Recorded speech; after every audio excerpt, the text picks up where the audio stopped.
computer. And then Share screen? I don't think we need to share screen right now. Okay. It's automatically recording, which is good.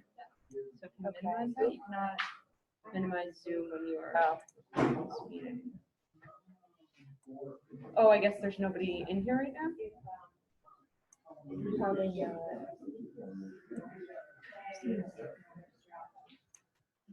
Go back to meeting on that, the orange button. This? Yeah. Oh, it wants you to do something here. Okay. So I guess do share screen and we can always unshare screen.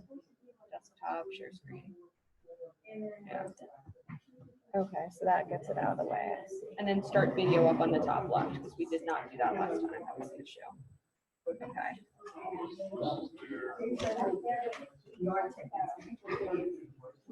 Can you make that bigger? Is that the big one that you can do? Oh, stop sharing screen and then that'll. But I think we're still small because they're. Well, they're sharing the screen. Yeah. Oh, so they can see us. Yeah. Okay. I'm pretty sure. Yeah, let's make it just a little bit bigger. Just humor me for a second. Can you hit stop share?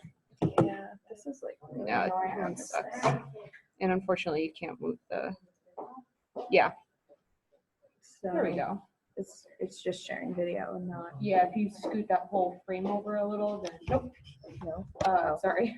If you drag this, yeah, like in the center. Yeah, yeah. This way, that's what. When we're recording, that's what's showing. You know what I mean? No, because we're not sharing this screen anymore. No, so they're seeing us, but we're recording this, Oh, so okay. it's recording what's showing, so it's Okay. bigger now. Gotcha. I know that's a little confusing, but.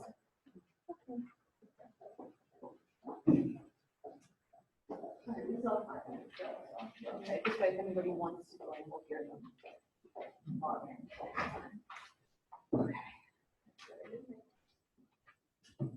Oh, I know.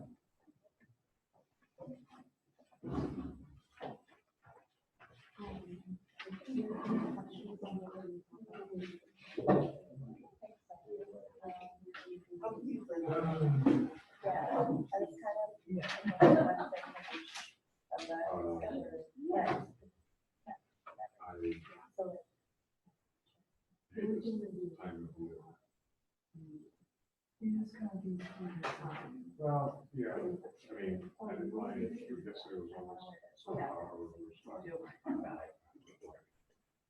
Cold.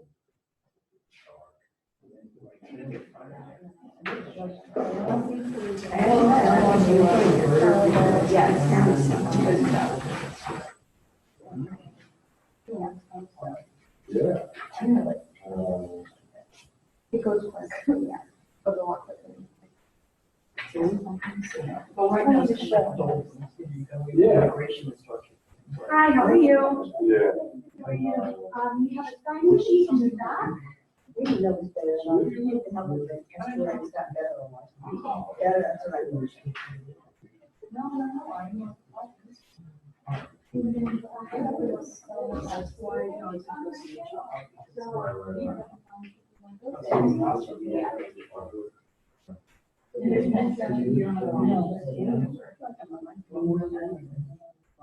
That recent. Oh, yeah.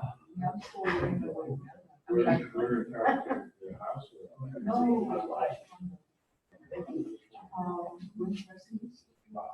Let's see, my in-laws. You're kidding. Oh, you're right. I don't know. I'll say so. They have 20 buildings. Well, he said he just, yeah, everything is eventually, is good. What they call it.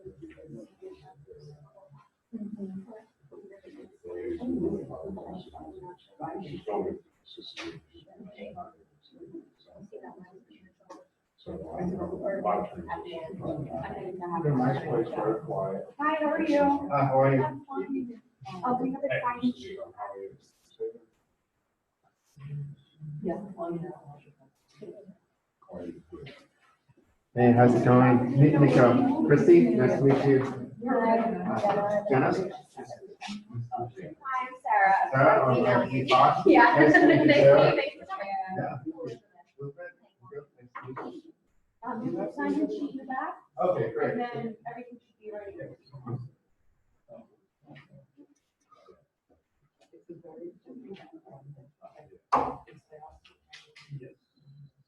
Oh, yeah, yeah, yeah. Oh, well, no, this is, yeah, this is, this is good.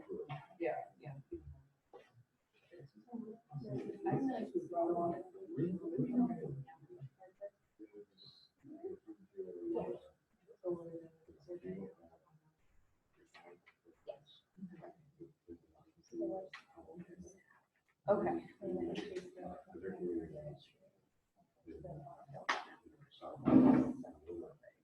Right, right.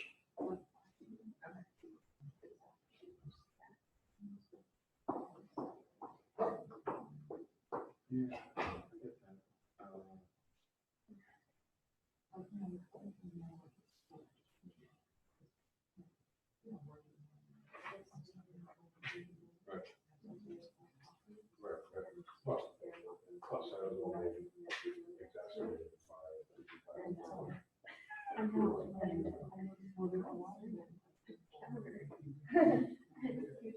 Oh. yeah, my animal was being,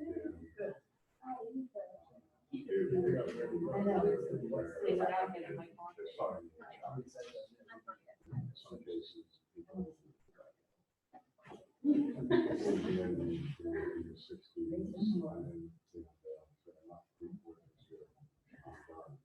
I know the places I can go. Right now, absolutely wrong, we don't complain. Years, in all these kinds of places.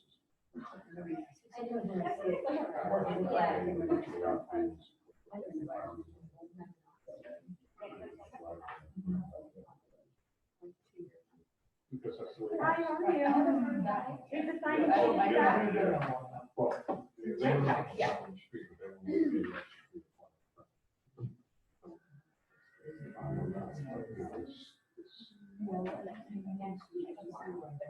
Next week on the Tuesday. Yeah.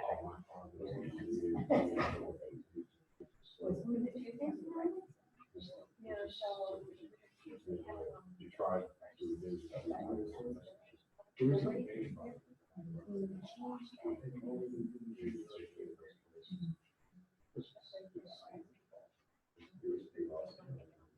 I don't want to make it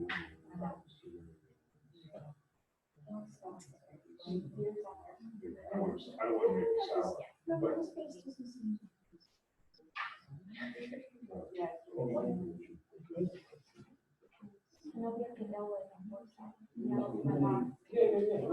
My last name.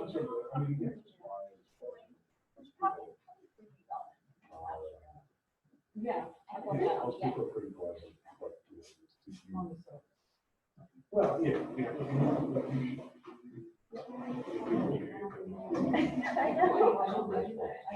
I know. So eight, so when you come in the drive out.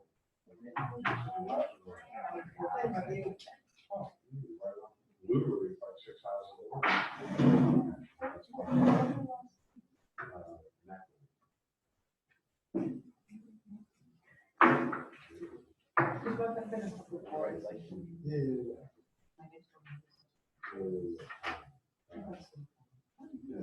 I know. So I don't know.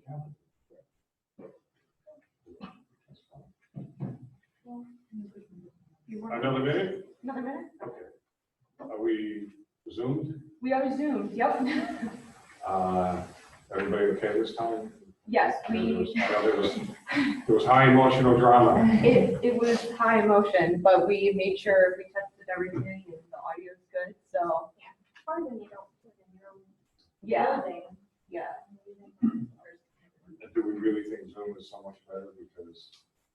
I think what happened last time was that I went to test it, but I didn't do a separate test meeting, and I think that might have messed something up by restarting it. So I did a separate test meeting, we did that, and then I log in. So I think that was the issue. Because I did test it, it worked. I think it was restarting the same meeting that messed it up. So, should be good now. Good. Yeah, nice and smooth. So we can do just a quick round of introductions. If folks can, because so we have these meetings in different geographies, and not surprisingly, people that are closer to the geography of the host meeting have a higher incidence of attendance, so we can do lazy introductions. Who you are, where you're from, why you think you're here. Any way you want to answer, just not too long, so that we don't have everybody giving a 10-minute introduction on where they went to high school. So I'll go first. So I'm Kevin McDonald. I'm with the Nature Conservancy. I'm also for the UPS program. That's just its inception, so 25 years or so. I'm Pat Aiken. I'm the coordinator for the Peconic Estuary Protection Committee, which is a municipal agreement among municipal members to work together to improve water quality in the Peconic Estuary. Randy Wade, I'm urban planner. I just retired of New York City Department of Transportation, and I'm very interested in environmental issues, and recently became aware of a crisis in Sterling Creek. In Flanders? In Greenwood, Okay. Sterling Harbor. Okay, very good, thank you. My name is Phil Lindenhoff, and I represent the Association of Marine Industries, and we're mostly mariners and other marine business that are concerned where we might have a proactive part in maintaining clean water. So just for the benefit of folks that don't know better, historically, the Association of Marine Industries from the beginning has been involved in the program, is a good partner. Would surprise some people to think that the industry folks would be engaged, and I would admit candidly at the very beginning there was a little tension about suspicious motives. But in a world where everything is more partisan and less collegial, in that instance, I think everybody got more comfortable with one another, and the industry has been a good friend and hasn't been unduly beaten up at all, and has been a good supporter of water quality. And we've learned from unique issues that the industry itself has had, and I think it's been a good relationship. So again, just for a historical perspective. Sir. Tim Corwin, concerned citizen. I'm also a volunteer educator in Long Island Clerk. My name is Nicholas Calderon. I'm also with the Nature Conservancy, and I help on policy work in the areas of water quality. Nico just started, and I thought he would have the glorious benefit of his first CAC meeting on a day like today. So I enjoyed it too. Matthew Smithani in the Cornell Property Extensions Marine Program, also the chair of the DEP Technical Advisory Committee. Your great guest today. Scott Kirchhoff Wagman from Cornell Property Extensions Marine Program. I do fisheries and stormwater. Patrick Kemp, Councilwoman in the River County. Welcome, thank you. Elizabeth Martin, I'm the Convestry Program Coordinator. I'm Sarah Schaefer, Acting Director for the Convestry Program. Thank you so much all for coming. Jenna Schwarzman, I'm an Outreach Assistant for the Convestry Program. Christy Porter, I'm the Education and Outreach Coordinator. Christy's with the official capacity. I'm just a concerned citizen who lives right near Reeves Bay, and I'm concerned about the quality of the water in Richard Riley from Flanders. I'm the treasurer of the Riverhead State Civic Association. So there's, no need to apologize because you don't have any official title of any kind. That's kind. So probably in most cases better than most of us that I think we are in most cases. So, all right. So with that, our meeting is scheduled to go to 3. If we put up this as soon as we will, we want to be efficient about it. At the same time, we want to be sure we cover everything. So We're going to have some brief presentations, some discussion for each.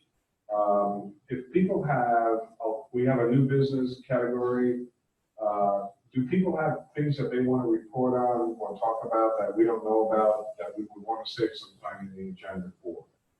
Okay, So, 5 to 10 minutes works? Yeah. Okay. Any others? Okay, so we'll make sure that we have at least 5 to 10 minutes. It's easy to go down rabbit holes when we go through this, so we'll try to manage for good discussion, but not going too deep and following up as we need to on issues that people raise. So if Sarah Schaefer is the acting director of the Estuary program at this time, can you give us an update on where things are, what's going on that people need to know about, and where we can be heading in the next 6 to 9 months to a year? All right. So as Kevin mentioned, I'm the acting director. Some of you may have met Allison Branco, she's the previous director. In October, she left for another position at the Nature Conservancy. So I'm acting in the interim, and we're hiring a new director in the next couple of months. So hopefully by the end of April, we'll have a new face here, and we'll be able to work with the same person. We're really excited to have another staff member on again. So just an update on some of the things that we're working on right now. I know a few of you have been at some of our CAC meetings past or come to another meeting or an outreach event. We do have some great projects that we're starting to work on now.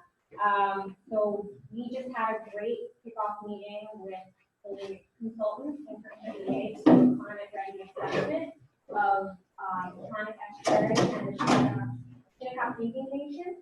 So if some of you attended our CAC meeting back in August, we did have Lena from AFCA do a quick presentation on what she was going to be doing for us and what kind of results we were going to get out of that work. So that is just going to be an assessment of the Iconic Estuary Conservation, Comprehensive Conservation Management Plan, to see where we can better adapt ourselves and our actions going forward on how to address climate change. And we're going to have a kind of subset portion of that to help the Shinnecock community as well, to help them plan better adapt to climate change. And we're also going to be doing a critical land protection strategy update to look at climate change and how that is going to prioritize those pieces of land that we think should be protected. So we're really excited about that project starting up. Some other projects we're working on now is we're doing an engineering design for fish passage at Upper Mill Dam, which is along the Peconic River. The Peconic Estuary program is really working hard to move projects along for fish passage along the Peconic River. It's pretty exciting thing to work on, and we get a lot of local support. How many have been done already? I'm going to talk about it in So- the presentation. Oh, I'm Let's sorry. not get too many details. Sorry. Yes, hold your horses on that one. But yeah, we've had a couple done so far, and we'll go into more detail on that. We're also working with the Peconic Land Trust on a project in Greenport to do a habitat restoration project at an old mobile site. We haven't started the work yet, but it's going to be hopefully starting in possibly, we're working on permit, but that's going to be a really great, hopefully a living shoreline demonstration project and habitat restoration project at that site. On to habitat restoration as well. Elizabeth will talk more about these projects in her presentation coming up, but we're doing conceptual habitat restoration design projects for 4 sites in the Peconic Estuary, one in Riverhead, Montauk, Southampton, and Southold, to come up with a plan for how, if we were to do habitat restoration work at these sites which need help, what would it look like? And this will help us then go out for funding and try to get funding for these projects. These are the most exciting things, I think. And Jenna and Christy, I think, will touch a little bit more on our Estuaries Week as we move through the agenda, but that's coming up February 12th through 14th, and that's a celebration that the Store Management Estuary puts on. It's a social media campaign to try to gain support for programs like the Conic Estuary Program, which is a national estuary program, and other federally funded environmental protection programs to really show Congress and our local governments that they are important. So I'm sure you guys will go into a little more detail about how everybody can participate and help out spread the word. And we're also going to have an outreach event that weekend to coincide with that, our Heart Estuary Week. I think that's about all the updates I have. If anybody has any questions on any of those projects that we're working on, please let me know. We can talk later. So questions on any ones that are raised? And then if we can, for the folks that did not do a quick introduction of who you are, please do that so that everybody knows who you are. Muriel? Hi, Muriel Balborn from CAC office. I'm Gardner. Any others? I'm sorry. John Aldridge from East Hampton. Oh, Barbara Mazza from Sag Harbor.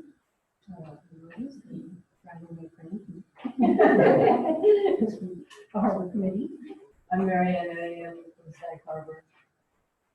So is the signage sheet going around? Please be sure you're on it, thank you. So that we have contact information going forward. If any of you folks that just introduced yourself have a major issue that you want some time for on the agenda, I need to know that so that we're sure that we have time on the agenda for you when you walk away frustrated. Particularly all the way from Sag Harbor. So, okay, thank you. Next item up. Am I to read this right? We're looking at, you just did the acting director, we're going to do pep outreach and education coordinator show. Do you share the screen?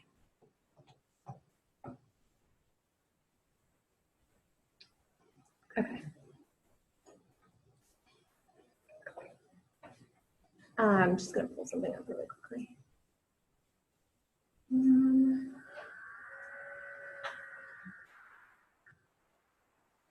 Okay, so this is a little sneak peek of our brand new website, but I'm going to pull something up. So can I? No. This is the new website. This is our new website. How new is this website? It came out in September. It's relatively new. It took a while to create. I don't know if anyone's familiar with our old website. It really wasn't very pretty, but we have a whole new host of resources, and all our reports are uploaded. We have great maps and videos and just different tools for learning about our estuary and how you can help protect it. So what I'm gonna be giving you an update on today is our comprehensive conservation and management plan. So I mentioned that before.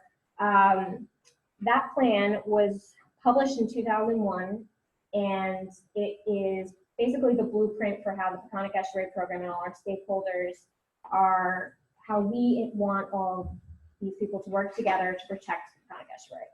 So it focused on nitrogen management, pathogen management, habitat and living resources, critical lands protection, toxics, how we want to focus our education outreach, our monitoring, how we're going to finance the program. And it also focused on brown tide, because that was the main algal bloom that was plaguing the estuary at that time. So it was published in 2001. It needs to be updated. It's 2018 right now. So our intention is to start this massive rewrite of the Comprehensive Conservation Management Plan, and that's going to include a lot of public input and stakeholder input, because we really want this document to reflect what our regional consensus is about what needs to be protected and what we're concerned about. So in order to write this document, we have enlisted the help of a couple consultants, because we have a very small staff. I don't know if you realize this is really it. So we have hired a writing support consultant and a facilitation support consultant So that writing and support consultants, I added little bios about them at the bottom of our CCMP page. The writing support consultant is Peter Taylor. He works for Waterview Consulting. He's had he's been running that business for about 17 years, and he has a lot of experience working with groups like us to develop an environmental management plan to address issues in the Northeast. So we're really excited to start working with him. He's going to kind of help us compile all of the notes that we get from all our stakeholders and help us formulate this new document. And then we're also going to have, so this is his page, the new snazzy website. No, unfortunately not. But if you feel free to check them out, you'll likely, if you attend another CAC meeting in the near, actually couple years, you'll likely be interacting with some of these people. So the next person we have on our team is our facilitation contractor. His name is Mark Amaral. He works for Lighthouse Consulting. He has worked with many other groups over the years to get stakeholder input and fine-tune it into a document that that a program can use to address the issues that everyone feels are important. So we're really excited to start working with these two consultants. We just kind of finished those kickoff meetings with these two consultants. So in the spring, summer, we anticipate to have large stakeholder public meetings where the facilitator, Mark Amaral, will be hosting these meetings and trying to get everybody involved and excited about this new document. So look forward to emails and updates on our website and social media about when these meetings will be and where.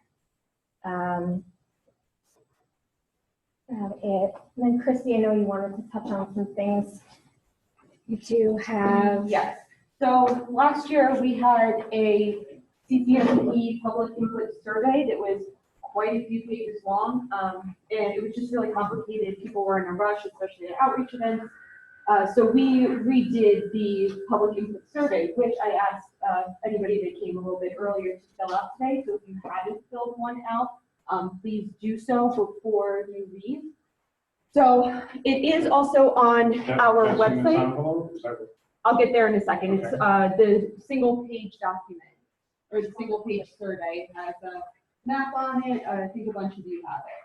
But if you don't, there's extra in the back, and I'm going to pull it up right now on the computer. So you're all taking it here, but we would like to request your help to gather input from other stakeholders, so people that you work with, your family, friends, neighbors, just your community members in general, to encourage them to do this.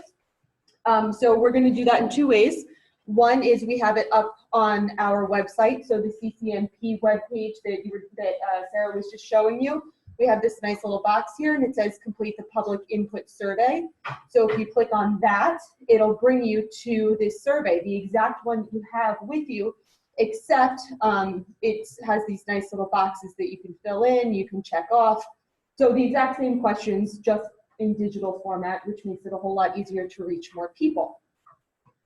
So the other way in which we are asking our CAC members to help is by giving 2 hard copies to 2 community members. So on the table, you have 2 envelopes. They're already addressed back to this location. They have stamps on them.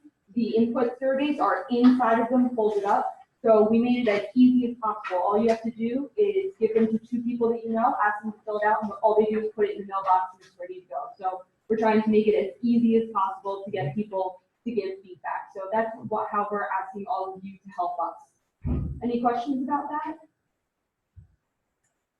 Okay, so we're also going to be involved with the contractor, the facilitator contractor. They're going to be leading a lot of the meetings, but just so you all know, the E&O team will be assisting just where they can hold certain meetings, which places don't have fees. There's some locations where you have to pay. So just to sort of guide them in that area, to direct them to our stakeholder groups. So that's how we're going to play a role in addition to these surveys that we're gonna have people fill out. Sound good? Any questions? Sounds easy? Yeah? Okay, great. So that was a nice quick one from me. I don't have any other updates on the outreach component to that. So, any comments, Kevin? Good? Okay, just making sure. So now we have Jenna that's gonna go into a bit more detail about our website, some different features that we have, just so you are all familiar with it. And then you can, again, relay that information to people within your community. Okay, so this is our beautiful new website, peconicestuary.org. I'm just going to do a brief walkthrough of show you guys some things that I think are relevant to you. So right away from our homepage, there's a lot of great things on here already. You can see our calendar right here on the bottom of our homepage. And then at the top, we have a few different sections of things. So discover, threats, protect, what you can do, and what's new. So one fun little feature on the discover page, we have some maps and information about different ways that people can explore and appreciate the estuary. So this is one for swimming, hiking, even dog-friendly hikes that you can see on here, and some more information. And sorry, just to add a little bit to this, we really developed this page so that we could reach some tourists that come out here and have them visit our page and see different things to do. And even for local individuals, I had a hard time finding dog-friendly parks and things like that, or trails. So that's really was the goal of making this page, so that people can learn about what they can do out here and also about our program and how they can protect it. So that was our goal, to get to at least get them on our page. Yeah. So we also, people can learn about different threats that are facing the estuary. So there are a number of choices here. I'll just show you habitat loss, a lot of details on eelgrass and more. Just by show of hands, how many people have done this in the last 6 months? It's on our website. A few, okay. Yeah. You guys don't That's count. Truthful answer, but you still don't count. All right. Well, the subtle message here is everybody should. Yeah. And then you should look at the area of particular interest that you have and send us your comments. Yeah. Keep going. I'm sorry. Under protect, you can find information about the CCMP, which Sarah was just showing you. And then, where is it? Oh, PEP committees and advisory groups. So that is where you'll find the CAC page right here. And this is great because all our meeting minutes will go up here. And if you scroll down, you can see that. So for December, we have the minutes, we have the recording from the meeting, and even the presentation that our guest speaker gave. And then for upcoming meetings, you have a reminder here, and you can even add it to your calendar. So there's this nice button here, and you could add that straight to your Google Calendar, for example, or any of these other ones that you might use. So pretty handy. What else? We've got a great page about things you can do for our estuary, and I'm going to go into more detail on that a little bit later about being active CAC members. But one really nice feature of this website is our plant-friendly or peconic-friendly plant database. So this is a page about creating a peconic-friendly yard, and you have information about our homeowner rewards program, which many of you are familiar with already. And over here, there's a link to our plant database. Does everyone know about the homeowner rewards program? Is there anyone that doesn't know about it? That's a better You question. should assume. Okay. that- Let's, you want to do a quick overview about what it is? Okay. Can I just ask you to ask you the last time that there's a demonstration garden with the other ones that Red House could just planted a ring garden? Robin. So, I don't know where I'm to sorry, so, start. it was a demonstration green garden. On the next road, there's an Audubon Center. Yeah.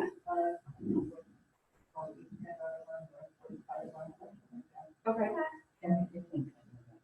Just a demonstration green garden up there? Yeah. Okay. So if you're not familiar, the Homeowner Rewards Program is an incentive program for people who live within the Peconic Estuary watershed.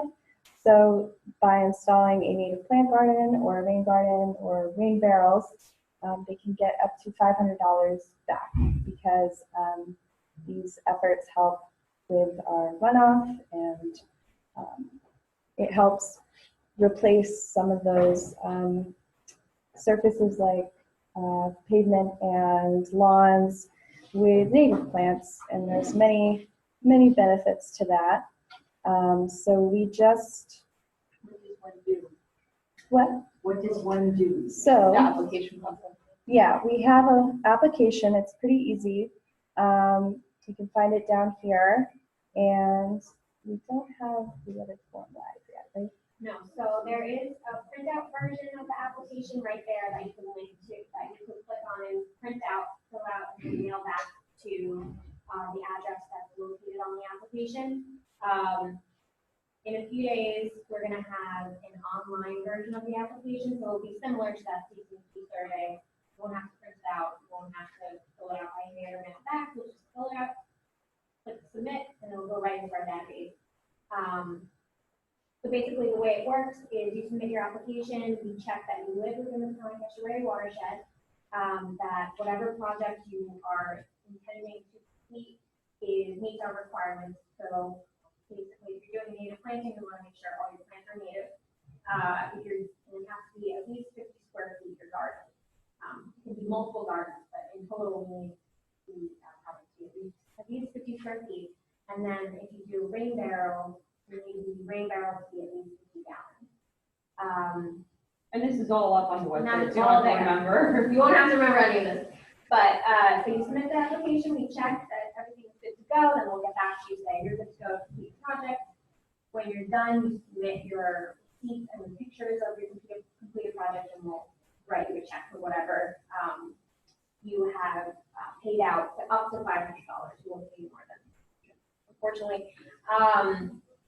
So we've had, some good success over the years, and we're hoping that these new tools on our new website will give people a little more incentive and a little more ease of trying to complete these projects on their own. Is there a maximum number you can do, like if you did a promote something to get more people to do it and wait for it? No, it's just one check per homeowner. No, So, but you could have a lot of homeowners. yes.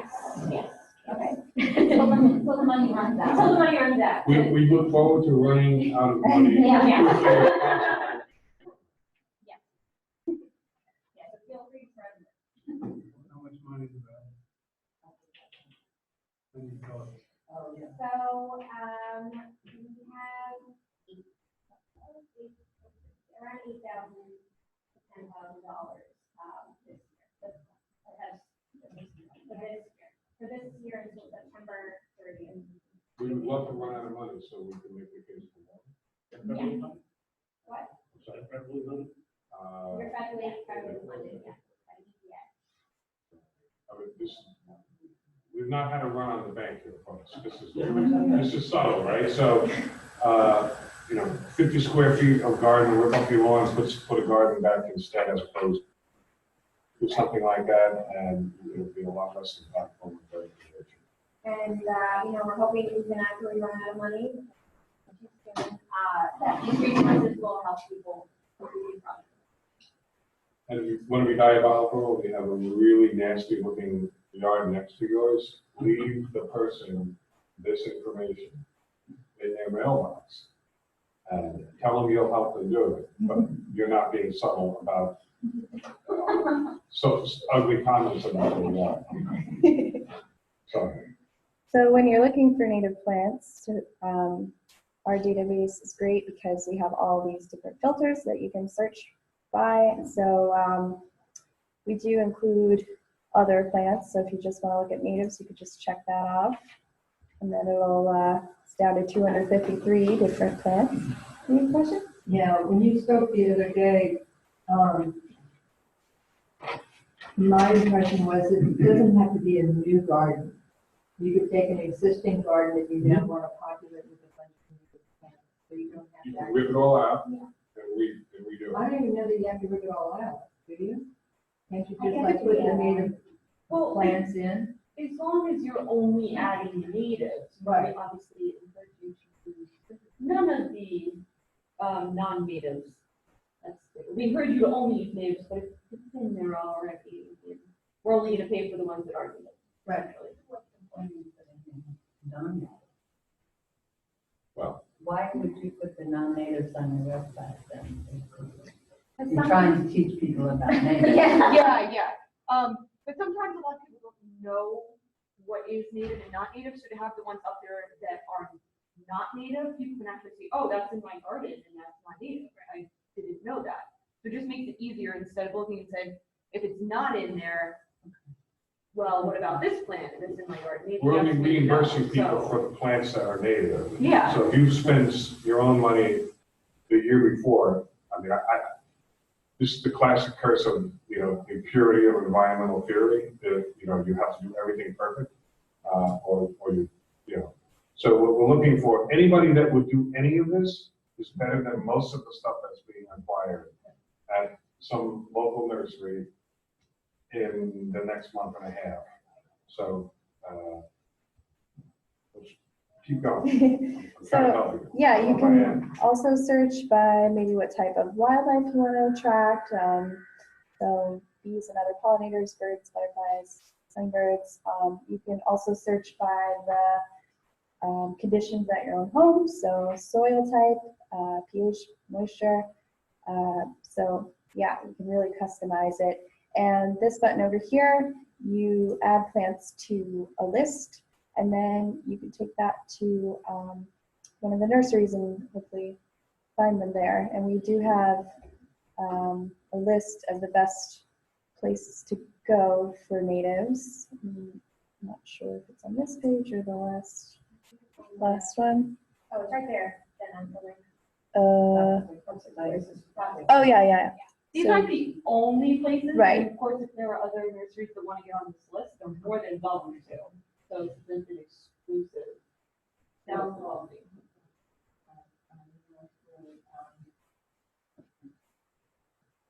Jeff Weiss got it. On the North Fork, on the North Road, Yeah. is that North Fork either?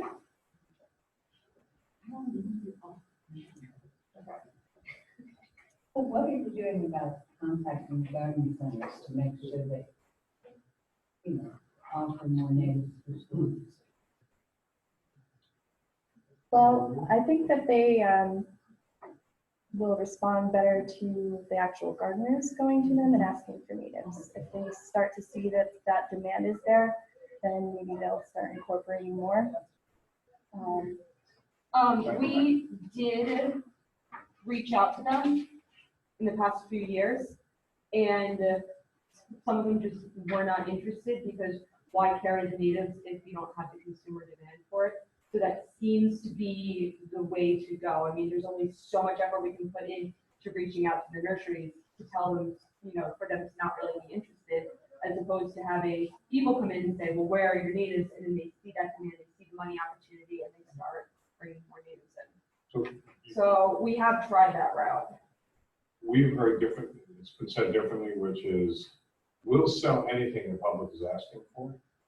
I think that's what we said. So the public has to go in and say, we want to see native plants of this certain type. I think it'd be great if you could hit print on a couple of these and just go into your native, go into your store and say, I'd like you to get this. I'll be back next week. Yeah. That's about as subtle as you could be, even for you, Muriel. So doing that, letting them know that they have a sale if they found these plants, Right. that'd be a great message for 100 people to send. The other thing we were thinking about doing is reaching out to the nurseries and just saying, we have this program, do you want your native, the list of natives that you have, inventory, that's the word I'm looking for. Do You want to your cross-promote inventory it? listed on our website for native plants, and if they do, great, and if they don't, that's fine too, but that's another way to kind of go about it as opposed to just trying to go to each one and promote it and have them kind of brush us off. I have a little statement here that we are in the process of doing this, and we pulled up about 450 square feet of lawn. And it's a lot of work. Yes, it is. And one thing that I don't know if you're aware of, but you can't dispose of your lawn. Nobody will take it. The landscapers, they either say it'll cost you $500 or $600 and they'll take it away. The landfills won't take it. What's happening with So, if you think about bringing the rest, they pick up, and especially sod, because you have to pick it up. And sod, I'll talk to you when we're done. like that, we're going to We have a guy in Brooklyn who takes care of these things. But there is a way to get that resolved, but I know the problem. It definitely is a problem. Other people who said the same thing, we like to do it, but picking up the lawn and disposing of it is hard. You can get that. Thank you for that comment, yeah, it's important to know. Jumping ahead, if you can get to, is there a certification for landscape companies that offer to provide native plant planting as well as use environmentally friendly pesticides? As well as yeah. Well, I was gonna put in a plug for the perfect website. Perfect Perfect Earth, what is it called, Perfect Earth? Because they have a list of green, environmental, and, where landscapers. Is it voluntary? It's a nonprofit, people would volunteer, or do they actually inspect their chapters? I think they do some kind of rigorous thing, I don't think you can just send in and say, this me on your website, I think they have to be known as being, proactive, doing, is it national? No, it's local, it's in the Springs, is where the headquarters is, it's called Perfect Earth Project, you just go to Perfect Earth Project and you'll see what they have. How many people do their own landscaping? Retired ones. And how many have, how many folks have that done for them by somebody? It's mostly a, okay, yeah, no horrible offense intended by the comment I made, but, well, what I was gonna suggest was, maybe for our next meeting, we should think about sort of in advance of the planting season, everybody's anxious, April, getting out in the yard, which is where we always have trouble with meetings. But if we were to actually have an active effort to recruit people for top 5 or 10 things you can do in your yard that are better for your yard and better for the environment, and actually make it seasonally germane. Not that this isn't, but this is more theoretical. So it's just something to think about. We can look at that. Yeah, we have some information on our website on, easy ways to reduce your pesticides and have a healthy soil and lawn without, adding chemicals and almost reducing the maintenance by not cutting your grasses as short as you would ideally. But yeah, we can certainly do a spring outreach to talk about those issues. And maybe you can help. And we can put in the talking points and have them in there. Yep. Well, especially since, this is a sampling, most people do their own stuff. So the question is, if they're asking, then they're sort of curious about how to do it, as opposed to having contractors that. So my guess is the people who do it are more sensitive to these issues. Yeah. And people whose habits you want to change are the ones that hire land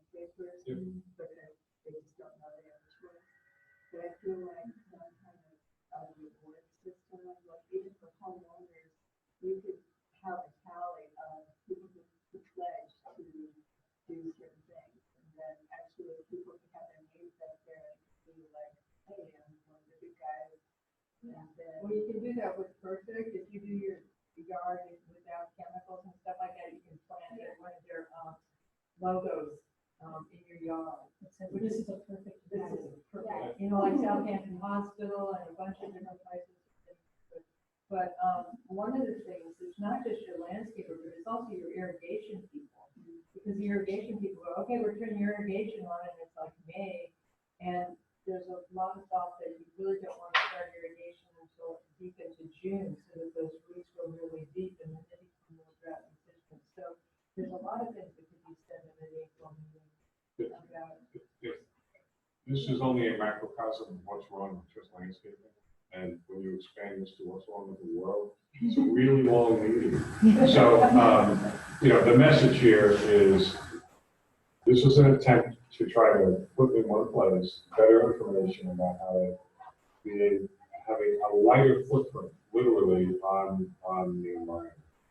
And it's appropriate that it's stimulating on the discussion, which is good. And we should just think about how So to you sort are of tackle it. thinking of having the perfect earth people come speak, because then if it turns out you all think that they are legitimate and they check and not with anybody, then you have to have their stuff like. Well, they may be having something on all their own, and we can just cross promote something that they may be doing, in which case it's easier. We don't have to redo.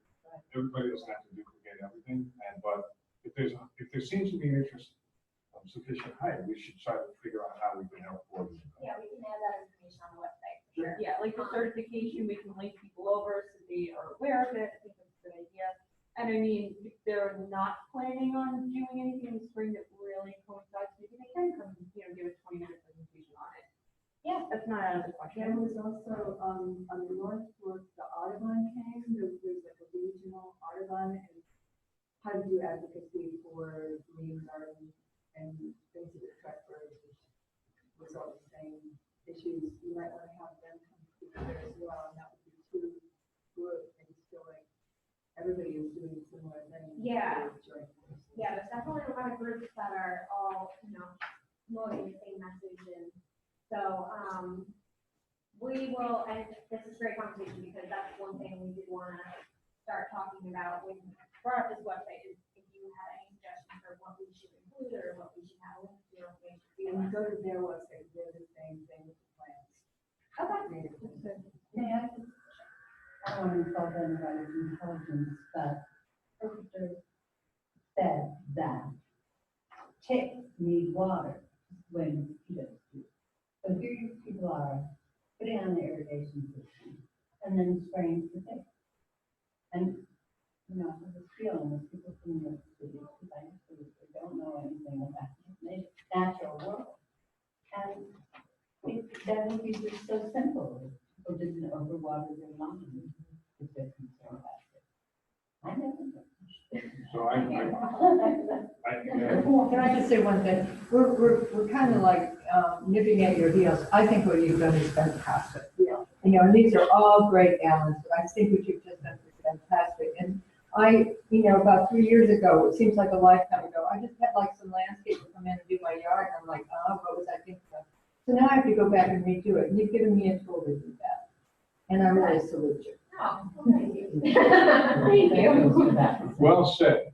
Okay. From the contingent from Stefan. So those were the main highlights that I wanted to show you, and I'll come back up later for the CAC, what you can do. So this is in, just so people know, without driving you crazy, this is in some state of sort of regular update as information, significant information becomes available. We're not, you're not editing it every day, but as opportunities present themselves, data is put up, relevant information, and if there's corrections that need to be made, they too can be made with relative.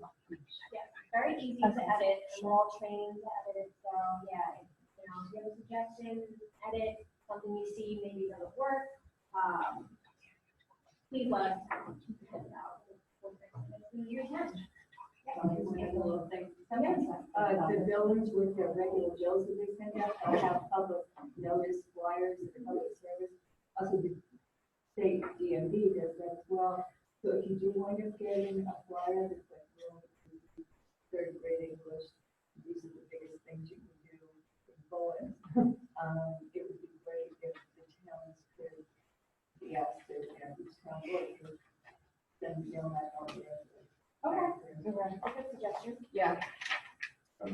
had a question, I'm sorry, what was it? Oh, I just wondered if you're making any progress on banning the pesticides that are ruining our waters and our health. We're making no progress on banning Why? pesticides. Hold on. Because they're regulated by the state of New York, and the state is having, there's a longer conversation. The issue of state regulatory supremacy on pesticides and what has to be done for that to happen is sadly a longer conversation that will mostly frustrate me. Well, I wish it wasn't the case. on a smaller scale, it seems surprising that the Cornell Cooperative Extension will recommend pesticides in the same building that's hosting the Peconic Estuary program. And I would like to see that change. So let me try to address this. The folks that are running the water quality program and that are running this for the CAC are doing their best to give people information that individuals can act on to have a lighter footprint on nature and water quality.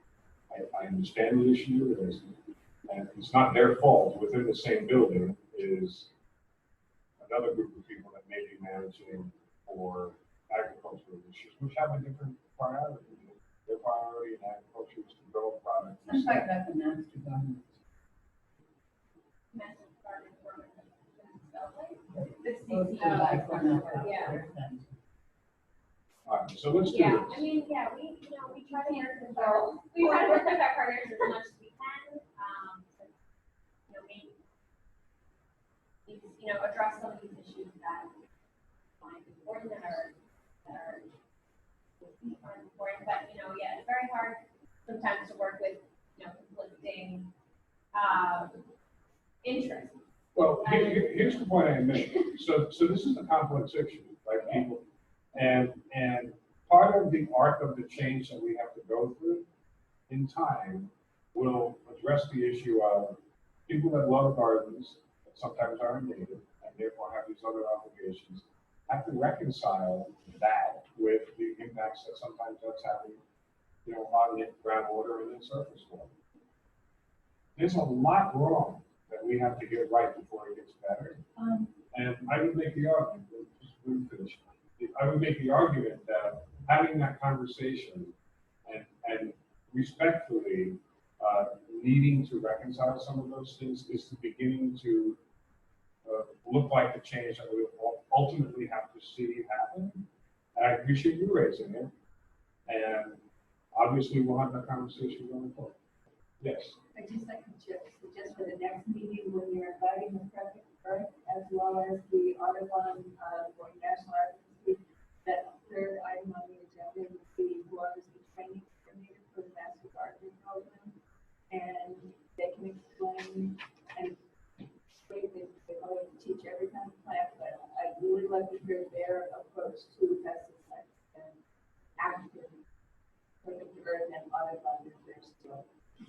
So can I make it more specific if we even got that far? So the question of how do we reconcile the issue of water quality and gardening in all its glory better than we're doing now? And I know that there's a sensitivity that's an issue, and we should, you guys are forcing the issue to get rather forwardly, one shot. And maybe we should just figure out what's the way to best address it. I think that's an oblique way to address it. We're not telling anybody to do anything. Just be a way for the school to figure out how to collaborate with different entities. And the Master Garden Program is an entity, Audubon is an entity, and There's a lot of, so in the past, there's been a lot of effort among all speakers, Project, EP, Cornell, things in Long Island, to try to work together to have more of a cohesive message and address all these issues that we seem to all be working on in different ways, kind of. It's harder, and I do know that is very important, but it is a little harder than getting kids kind of in cohesive effort to make a student college that we're all working together, so you know. So we're still trying to do that. But yeah, it's hard when you have different programs spread out across Long Island. We all have different focuses. EP has more of a broad range of focuses, not to say that pesticide and nitrogen management is not important, but in the grand scheme of all those different programs, we're more, I guess, broader focused programs. So You're like yeah. an umbrella, that's why it Right. seems so perfectly written and be. Yeah. So, yeah, and DEP does get involved in a lot of these partners, education outreach events, we'll have a table, and we'll try to work with them where we can. And, there's always room for improvement. So, I really appreciate that, you guys are bringing this up as an important issue. And this is, This is the kind of stuff we want to this is know the kind to of stuff we incorporate. all need to be talking about, because, there's ever, when we're going forward with the CCMP, obviously there's a strong support for being more strong on those, pesticide management issues and stuff like that. So, I really welcome your guys' input and, we just have to, we'll Come up with a plan and keep improve improving it. what we're doing, Yeah. Yeah, keep going. Well, you're up, Kevin. Oh, thank you. Okay, I just wanted to show the general's done. Yes, everybody. Yeah, I sorry. just want to say thank you, have another meeting. Oh. I assume I'm on the mail, I'll get it. Are you going to the mayors and supervisors meeting in a couple of weeks? Pardon me? Like, do you know if you're going to the mayors and supervisors meeting? I'll have to check this in. Email me? Well, the reason, I'll send you something. Okay. You signed in, we have. I did. I put my, So work. you came to this meeting for a purpose, you're the new town board representative from the town board. If that's the case, we don't get some time when people come to our meetings, so we're on it. We would be pleased to have a continuing relationship with you and the rest of the town board on what following really issues going forward. I'll follow up with you separately, and the reason I asked about the mayors and supervisors meeting is at that meeting, they're going to elect who their representatives are to the estuary program on the management committee, the policy committee, and local government committee. If you made it your business to say, I would like to be on the local government committee, and at that meeting, make that happen, I will remind you of that when we're done after today. But that would be your formal engagement into this program more completely, and it would be well.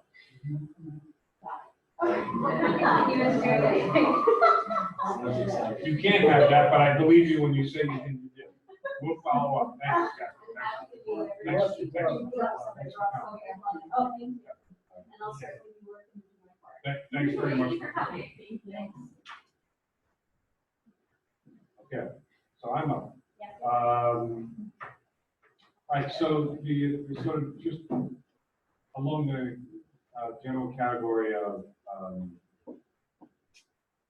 you're all here for a reason. You all like water quality, and you're all worried about what's happening in the county. And one of the things that has come up in the last few years has been this issue of too much nitrogen in groundwater, and that groundwater can get some surface waters, and that surface water quality has impairments, and most spectacularly manifested in terms of harmful algal blooms and macroalgae and other things that are sort of conspicuous and mostly unpleasant, and in some cases, public health related problems.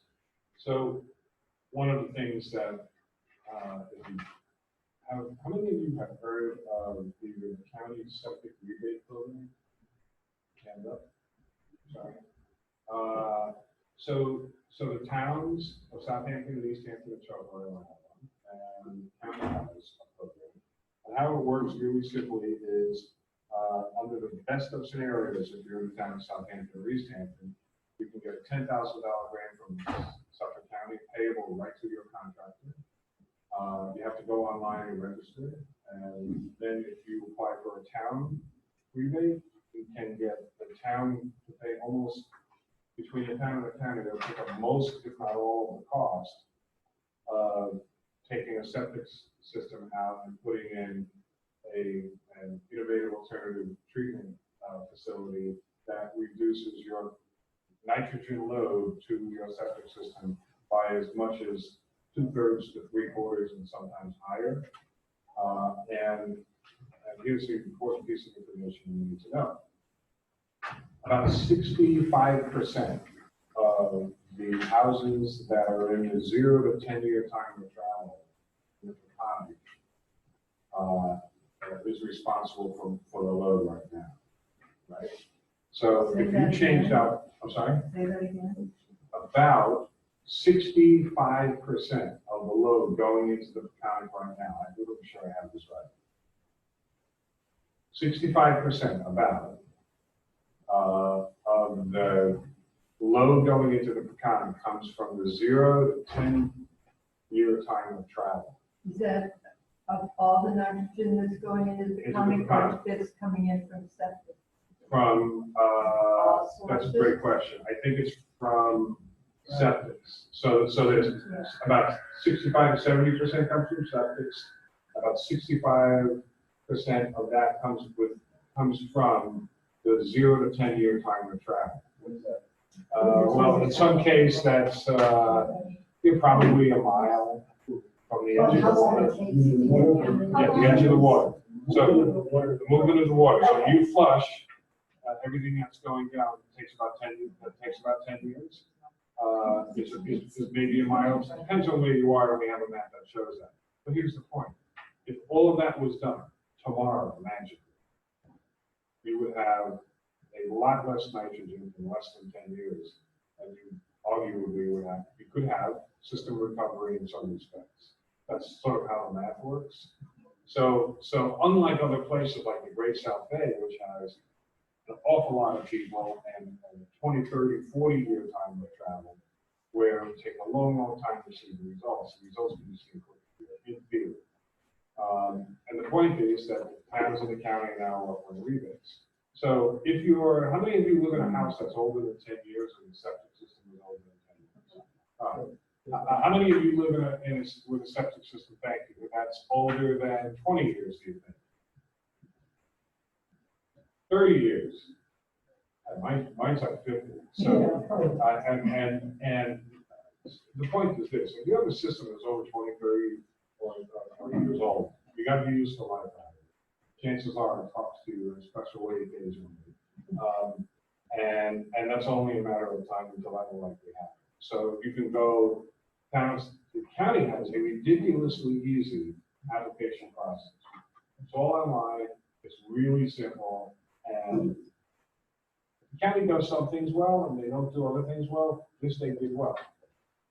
And the town, depending on what town you're in, East Hamptons, Southampton, Shelter Island, are matching your rebates generally. So thank you, sir. So the county will give you up to $11,000 for $10,000 for a system and $1,000 if you do a drain field, and they can explain how that works. And there's some handout material here that we have. It's in the back on the table. That's over there on the table, Yeah. which you should take. And I don't know how long these programs are going to exist, but if somebody, everybody knows at some point in their life, they're going to have to deal with it or replace it. And if it's 10, 20, if it's older than 20 years old and it's older than 30 years old, you're on borrowed time. So offering, in the course of your plan for your yard or your house or your property, think about, whether you should apply for an upgrade for new technology. I don't understand why you say that. I mean, mine is probably, you say yours is 50, mine is probably 50. As long as you get it cleaned out, I mean, the technology is the same that the Romans use, so I don't see what's going to wear out. Well, nothing's going to wear out. When I say change the system out, right now septic systems are designed just to leach. Right. They're not designed to remove much nitrogen at all, right? Right. So the new Right. technology removes 2/3 to 3/4. No, I'm all in favor of the new technology, but why do you say like we're looking at an end game here if we're sitting on the old system? I mean, morally we might be, that we need to replace it with the nitrogen reducing systems, but maybe I was misinterpreting what you were saying, but I thought you were saying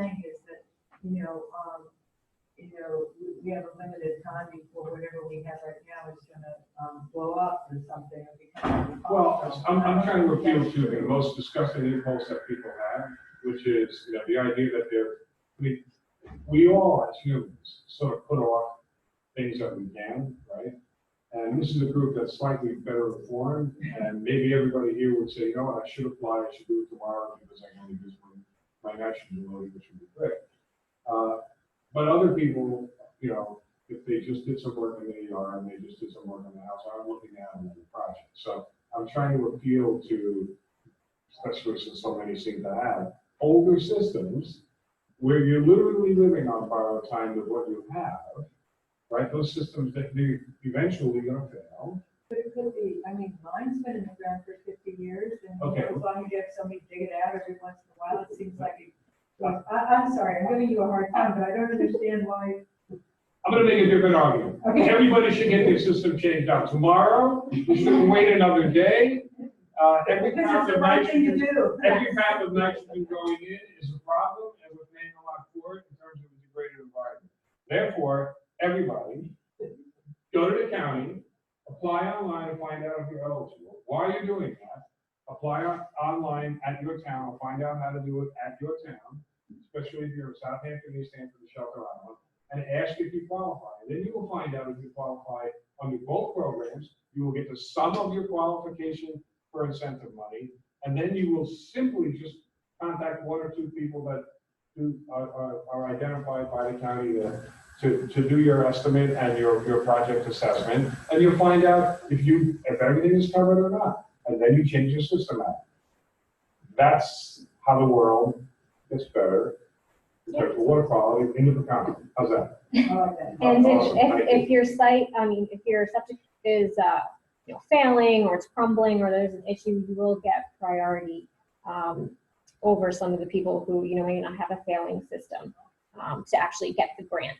So I encourage everybody to apply. I know I gave you some numbers on how many people have actually applied to the county program and how many systems are actually in the ground from that program that just launched in July.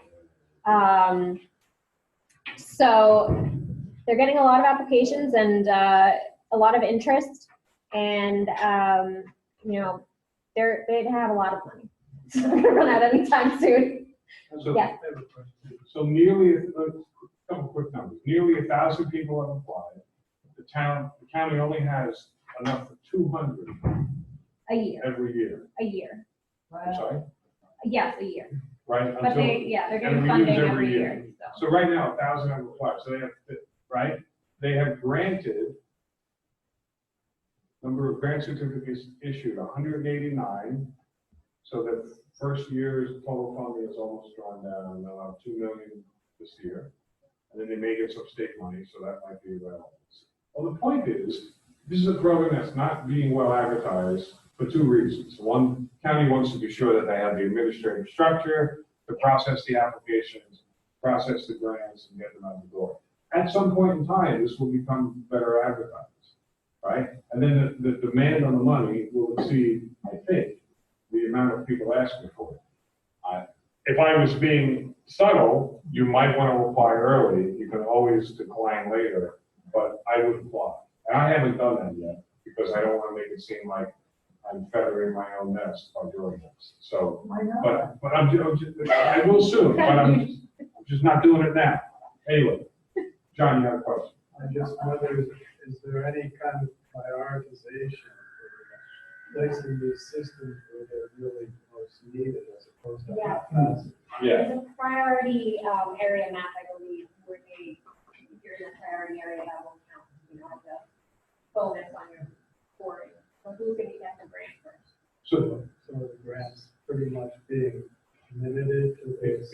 if you're in the East Hampton Harbor Protection Overlay District, you get a higher grant amount.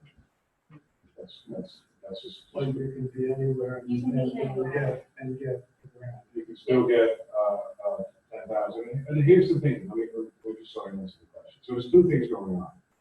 This is the startup, right? So the startup is, you need to start many things. So the startup is you want to be sure you have more than one product, which we down to. But the product list is probably 8 or close to 8. It should be more in the next year. You want to have people that can install them, otherwise you have a great demand and no service. Part of the way to get them build up the infrastructure of installers and suppliers and supply chains is to incentivize more of these going in, even if they appear to be, as you're describing, somewhat random.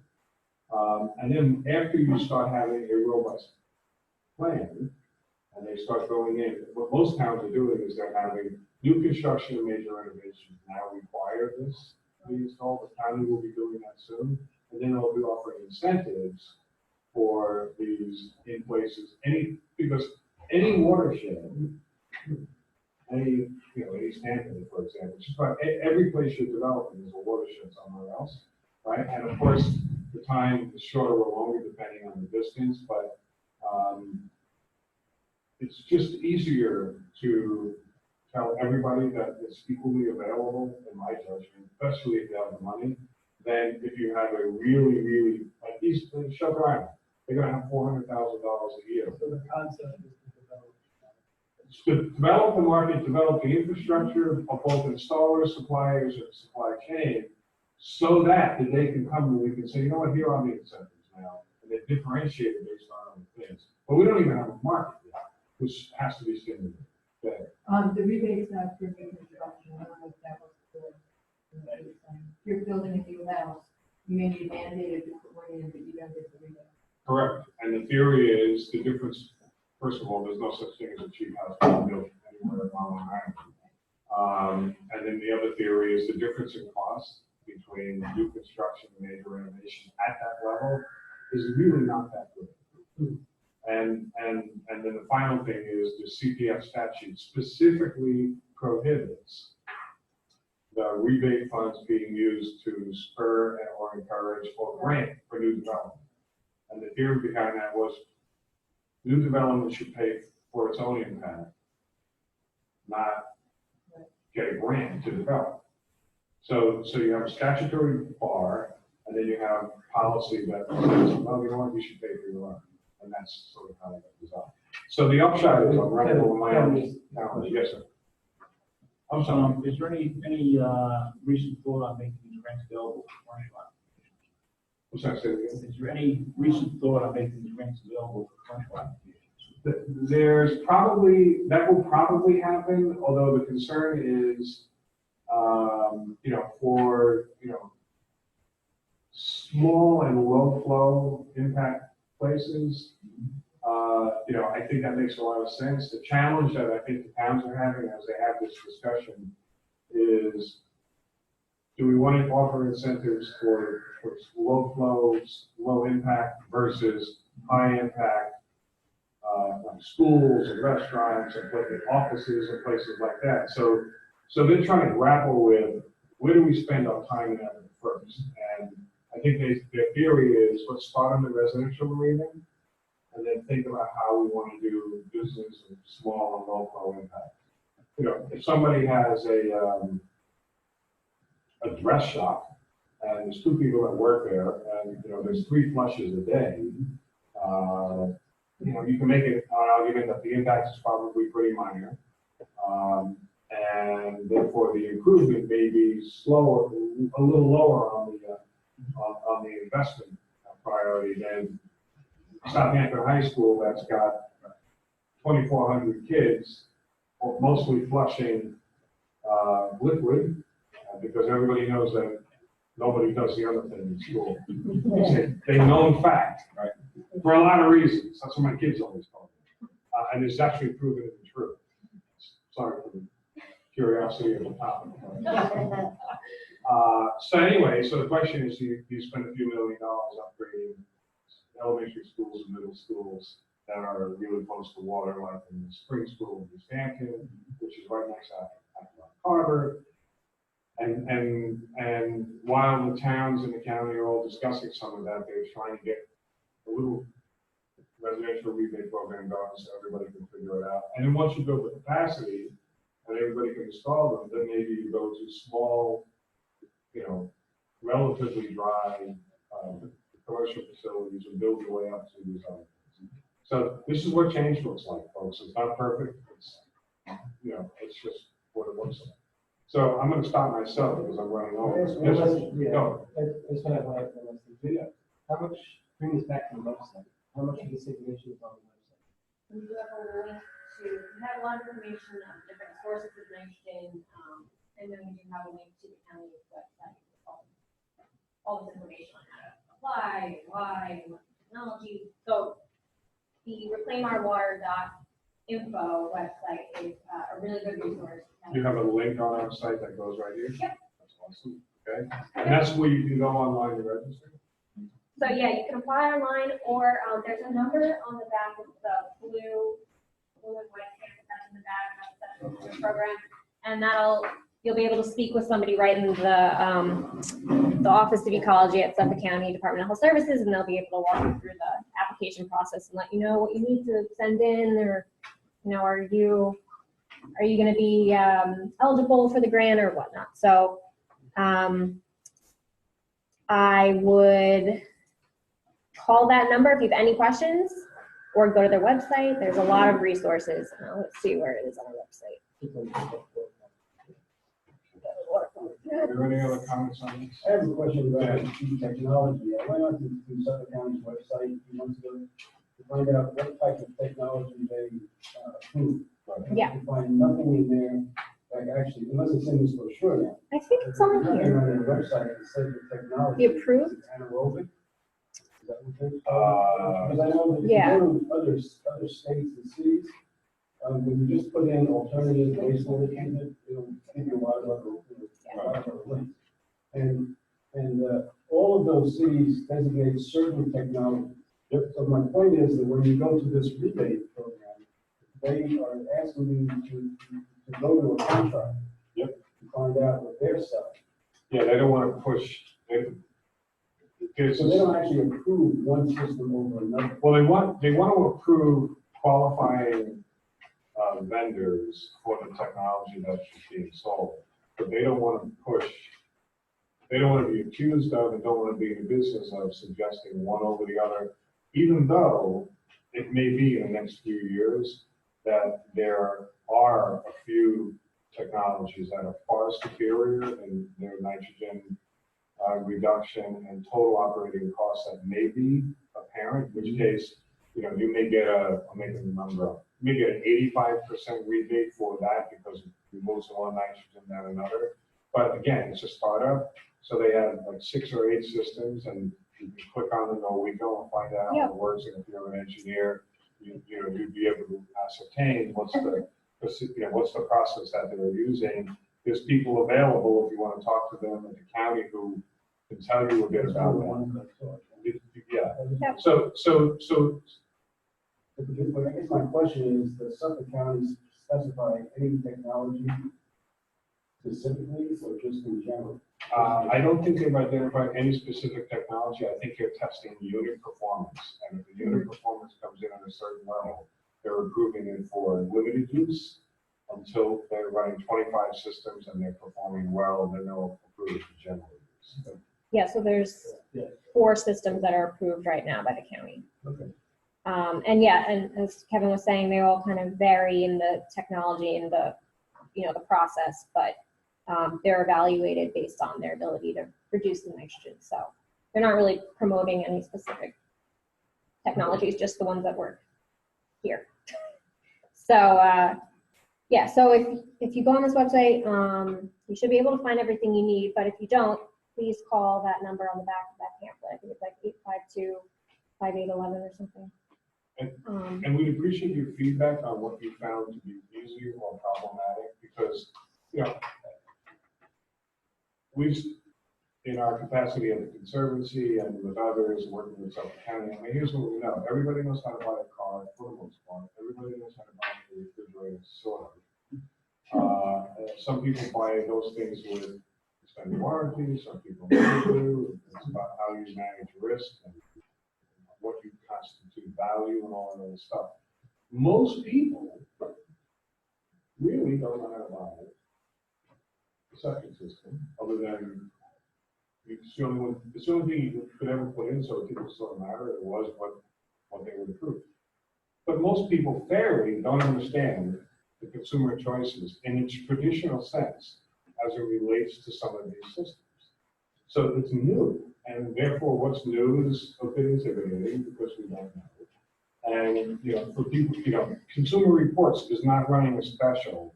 They do a special on 2018 cars, right? And they do I saw it at the library yesterday, which is the reference. There is no such equivalent for on-site waste disposal system alternatives in Suffolk County in the 2018 edition of Consumer Reports, right? So there's this lack of consumer information that has to be bridged somehow. This is an attempt to do it. It's better than anything that previously existed. So as you go through this, if you're looking for it, it'd be great to get your feedback and find out where we're having problems or not and how that needs to be managed for, not to be critical, but for the sake of understanding the challenges that people are having so we can try to fix it. Good? Okay. Let's move on because we're running behind. I'm sorry to say. I apologize. Okay. Okay, so I'm just going to breeze through some of the talking points that you should all have in front of you. And this is about our CAC Ambassador Program. So it tells you different ways that not just you, but others can be involved in helping the estuary. So Sarah mentioned already the I Heart Estuaries campaign. You can find out more information from this little widget that we have on every page of our website. This is a campaign by Restore America's Estuaries, and the purpose of this is to increase awareness about the need for protecting our estuaries, especially towards Congress and the administration. They get surprisingly few direct posts to their own social media feeds. So this is a way that you can get involved. It's February 12th through 14th. It's always around Valentine's Day. And there's a lot of information on here that you can check out. They even give you sample posts that you can use. And there's a great FAQ here as well. And at the end, it tells you all the ways you can reach members of Congress and the administration. So yeah, just make sure to use the I Heart Estuaries hashtag in all your posts, and we're going to be posting a lot on our own as well about this.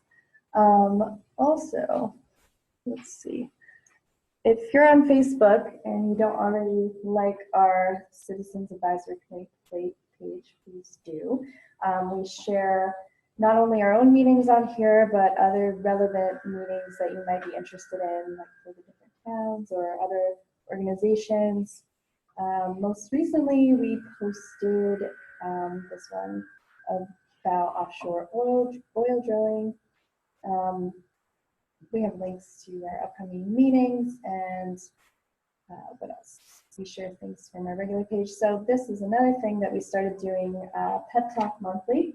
It's a monthly video series where we have different topics, and this one we're answering questions about the plastic bag law. So this is great for you all to share to your friends, which can easily explain some things. And that's just a little clip. Yeah. We have the full 2 to 3 minute videos on our video page, which we share on our Facebook and our website under the blog section. Mm-hmm. So we love it if you all would share these things so we can reach more people. What else? The next one is inform people about our local fertilizer law. So if you don't know, there's a ban in Suffolk County for fertilizer application, November 1st through April 1st. So make sure to tell people about that. What else? We already talked about the septic improvement program and participating in our CCMP update. So make sure to fill out those surveys. And then one other thing I wanted to mention. And just real quick, if you came in late and didn't fill out the survey, on the back table, we just have to do that before you leave. And also, everybody got 2 envelopes that are prepackaged, ready to go. We just ask you to give those to coworkers, family, friends, community members, and ask them you as well, and it's easy to just fill it out, put it in the mail, and it's already got a stamp and everything on it. Yes. Another program that we could use some help with is our monofilament fishing line recycling program. We have this map on our website that shows you some locations of recycling receptacles, our own and partner locations. So if you happen to see any others that we don't know about, please tell us about them and we can add them to our map. And if you see any fishing line while you're out and about, you know where to go to deposit it. So that's up there. Homeowner rewards we talked about on our website. And the last thing is we have an alewife monitoring program. So we have training dates for volunteers coming up in March 1st and 6th. 8th. So if you want to get involved in that, you can. I'll share more information on that. And slide on that too. So. Oh, yeah. Okay. Oh, good. Yeah, it's already on Facebook events and it'll be up on our website, so there's tons of information. And we're going to send you a follow-up email with links to everything we talked about, the iPart estuary. We're going to do a steel hike on Sunday to celebrate that. So all that information is going to get mailed to you, or emailed to you, sorry. Yep. All right. Perfect. Thank you. That's great. Elizabeth?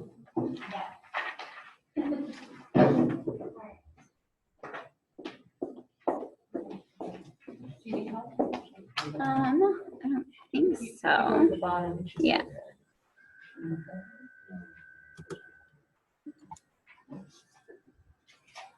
All right. So, again, I'm Elizabeth Hornstein. I'm the Peconic Estuary Program State Coordinator. I work on a variety of things for Peconic Estuary programs, but one of those is habitat restoration, and that's what I'm going to talk to you about today. Protecting and restoring important habitats in the estuary has been something that the Peconic Estuary has been doing since it was created. The first habitat restoration plan was published in 2000, and this plan identified and prioritized important sites around the estuary that could use restoration or enhancement to make those habitats healthier again. This plan was subsequently updated in 2009, and in 2017 we embarked on another update of this plan. So the 2017 update was a year-long process. We started back in January of last year, and we are working on incorporating some final stakeholder comments into that plan, and then it will be finalized and shared with all of you and published on our website. So we worked with a lot of our partners and stakeholders to figure out what should go in this plan and what we want our habitat restoration, what are our habitat restoration goals and objectives for essentially the next decade is what we've laid out in this plan. And like in past plans, we have identified some sites around the estuary that we would like to do habitat restoration projects at. So today I'm just going to kind of give you an overview of what's in this plan and talk to you about some of our habitat restoration projects. So first though, let's talk, just review kind of what are the habitats in the Peconic Estuary. We have a diversity of habitats and live in a really unique area. So the open waters of the estuary support a lot of fish and shellfish species, many of which are recreationally and commercially important. They also provide feeding areas for a number of bird species. Seasonally, you may find some juvenile sea turtles and some various marine mammals in our estuary. The second picture there at the top, the green picture, is from the bottom of the Great Peconic Bay. At the bottom of the bay is a giant mud basin. And this habitat is populated by various organisms that make burrows in the sediment. So that's what those little holes are, if you can see them on the picture. So worms, mantis shrimp, brittle stars are the type of organisms that you would find here. And these habitats actually play an important role for nitrogen conversion, helping to buffer against excess nitrogen inputs into our bay. Next up, we have submerged aquatic vegetation, which is rooted vascular plants or macroalgae that are found below the water surface. The most important submerged aquatic vegetation habitat we have in our estuary is eelgrass, which provides shelter and food to a variety of organisms that live in the bay. Most notably, bay scallops. I'm sure everyone enjoys eating laconic bay scallops.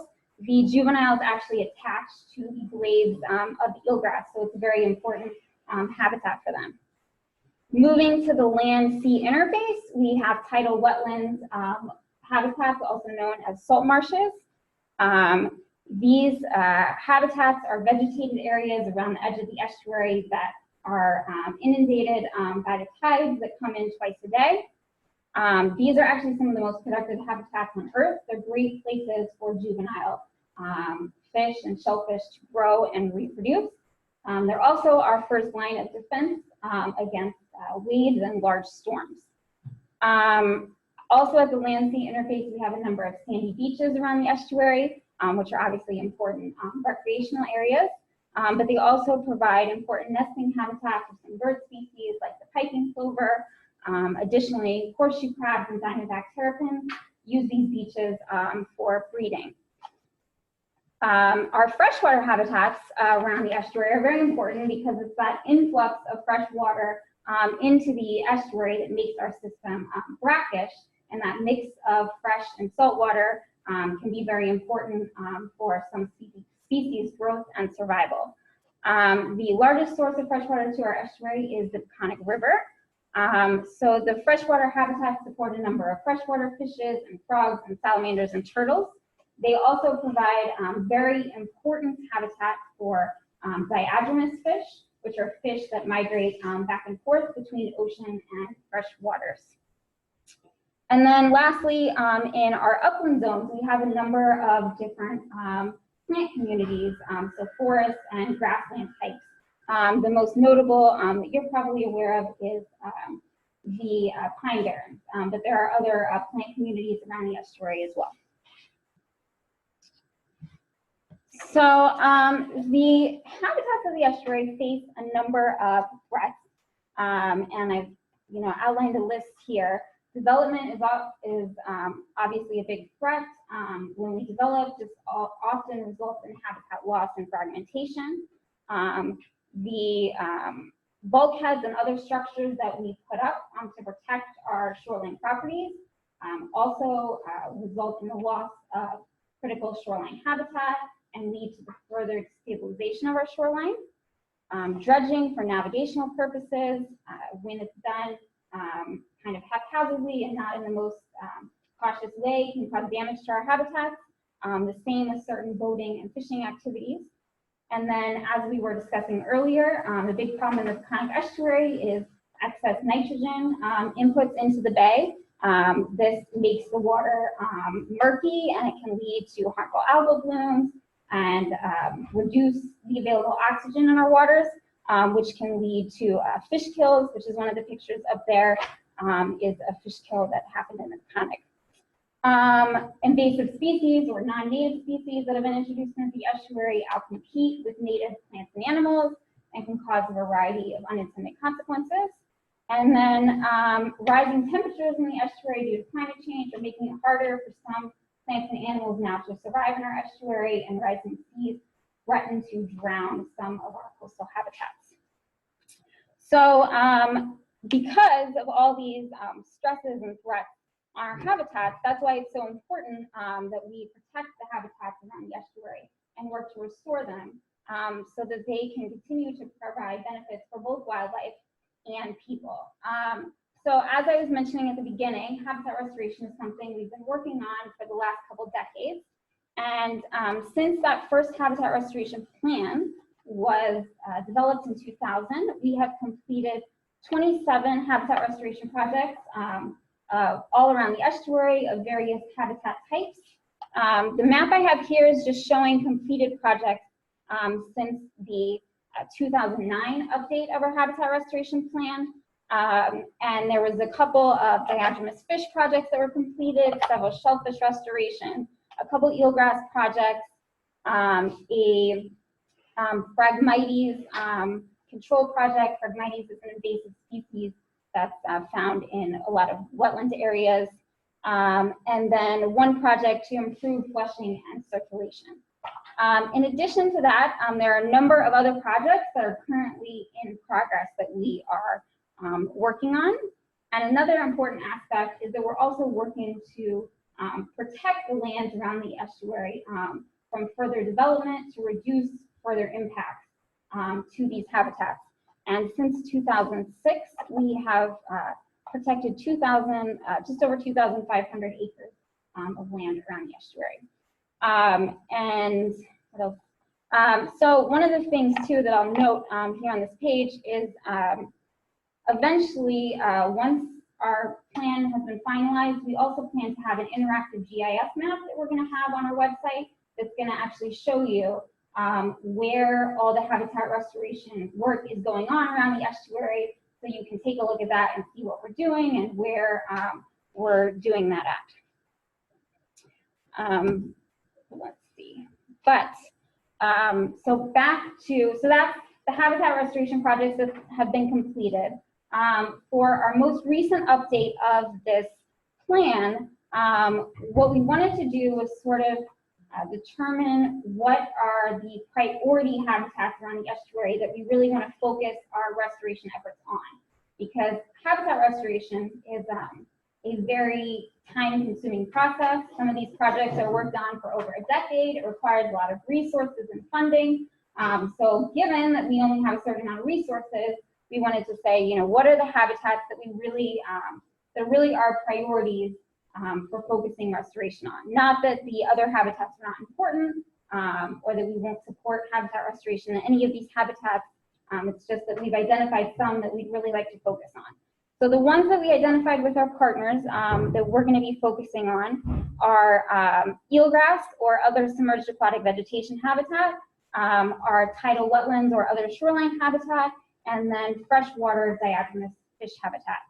So I'm going to talk a little bit more about each of these priority habitats that we've identified and some of the restoration projects that we have going on. So first up is eelgrass or submerged aquatic vegetation. This map here is showing you in the pink color is what the eelgrass distribution in the bay in 1930. And the green is our current eelgrass distribution in the bay. So as you can see, we have lost a lot of eelgrass. In 1930, we had over 8,000 acres of eelgrass. By 2000, we were down to 1,500. And the last estuary-wide survey of our eelgrass, we had less than 8,000 acres. So eelgrass, unfortunately, faces a number of threats. Rising temperatures are significantly impacting eelgrass's survival in our bay. In addition to that, the high nutrient loads to the bay, as I said earlier, they make the water, they can make the water murky, and that reduces the amount of light that can reach beneath the surface to eelgrass, and light is a very important requirement for eelgrass to be able to grow and survive. They also face threats from boating and fishing activities. And if you'll notice from this graph, the current eelgrass beds are mostly east of Shelter Island. The western part of the estuary, the environmental conditions in that part of the estuary, it's thought are just not really sufficient anymore for eelgrass growth. So that's why we see not very much eelgrass in that section of our estuary. Maybe, okay. And our partners here at Cornell Cooperative Extension have also been monitoring our eelgrass for us. And I have, they go out and dive at locations where we currently do have eelgrass, and they monitor the density of eelgrass at those sites. So this is a video basically of them out in one of our eelgrass beds, monitoring the health of the estuary and making note of what they see. And you'll see from the graph on the left that at the majority of sites, The amount of eelgrass has declined significantly, although there's been some stabilization or increase in more recent years. To counteract this decline, Cornell has been working to restore eelgrass habitats in the estuary by planting eelgrass shoots at a number of sites in the hopes that they'll grow and flourish. Unfortunately, though, those restoration efforts have only had limited success. As we discussed, the eelgrass resource has still been declining over the years. So moving forward, our goal with this habitat, first and foremost, is going to be to protect and maintain what eelgrass we have left. And that's actually something that all of you can help us with, because as I mentioned, we can't do much about, not too much anyways, about the rising water temperatures. Temperatures are likely going to rise and affect eelgrass. But another threat to eelgrass is boating and fishing activities. So when we're all out in the estuary using the bay, it's important that we avoid these areas that have eelgrass so that we don't accidentally cause damage to them. Another thing that we're going to be focusing on is improving the water quality in the bay. If we do that, that might help to expand the amount of available habitat in the bay where eelgrass can grow. So that's going to be a big priority. And then also just continuing to support research on eelgrass so we can better understand what are the requirements for the species to grow and survive, and then use that research to hopefully strategically identify some sites in the estuary where there may be opportunities for enhancing existing eelgrass spreads or restoring areas that previously had eelgrass. And a couple of sites that have been potentially identified where we might want to focus on enhancing eelgrass beds are Cockles Harbor in Shelter Island and Napeague out in East Hampton. So that's eelgrass. I'm going to talk about tidal wetland habitats now. Like with eelgrass, we've seen a decline in our tidal wetland and salt marsh habitats. It's estimated that we lost 10.5% of these salt marsh habitats between 1974 and 2005. In addition to that, 86 of the 159 marsh complexes that were identified in the estuary were categorized as at risk, which means that they have greater than 10% marsh loss. And the reason for this loss in marsh habitat likely is partially due to rising seas and the drowning of these marshes, and also in addition, the lack of sufficient sediment supply to these marshes so they can keep that growth up. Another big problem in our estuary is also the invasion of Phragmites.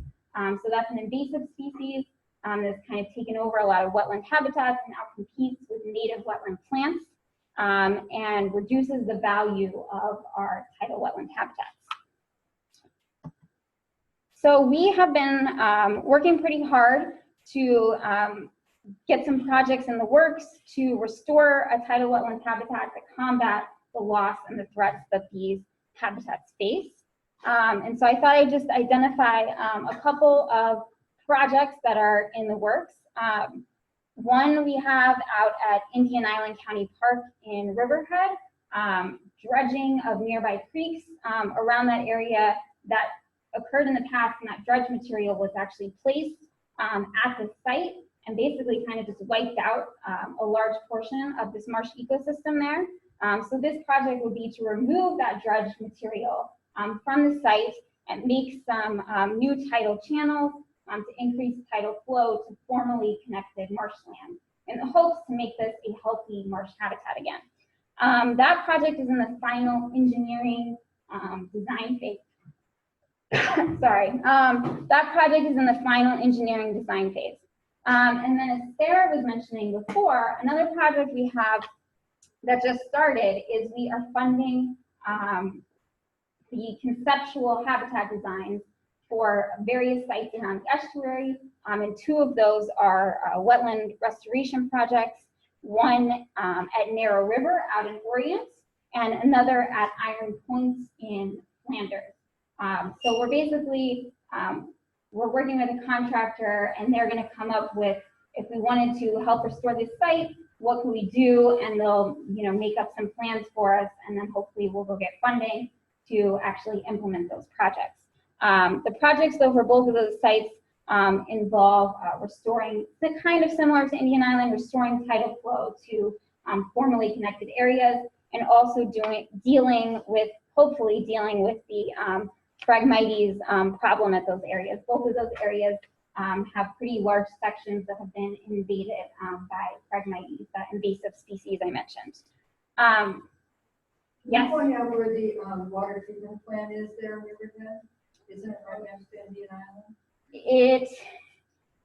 I think it's, it's not on that map. So Yeah. it's further. Further west. So. Yeah, this is a pretty close up. So this is just a handful of the tidal wetland restoration projects. We have a lot of others that we identified in the latest version of our habitat restoration plan. And our overall goal is to hopefully restore 250 acres of tidal wetland habitat over the next 10 years. Another sort of related thing to improving tidal wetlands and other shoreline habitat is we are going to be working pretty hard to encourage living shorelines over hardened shorelines in the estuary. So by hardened shorelines, we mean structures like bulkheads shown in the right here, or other such hardened structures that are put up to protect our property on the shoreline and prevent flooding. Unfortunately, though, those structures, when they're put up, they actually further exacerbate the problem and can lead to the further destabilization and erosion of our shoreline. In addition to that, as you can imagine, that doesn't provide as very nice habitat as something that's more natural over there on your left. So as an alternative to hardened shorelines, we would like to see more living shorelines put in to deal with shoreline erosion problems. So living shorelines incorporate natural features, so plants and shellfish, potentially along with some softer structure features like rocks to help stabilize the shoreline and prevent erosion. And that can act as a more natural buffer to protect against waves and storms.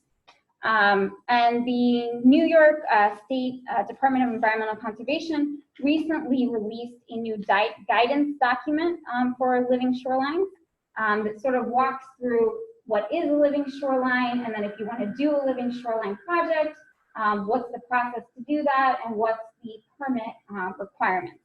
And we hope to be work with the state on getting some demonstration living shoreline projects done around our estuary.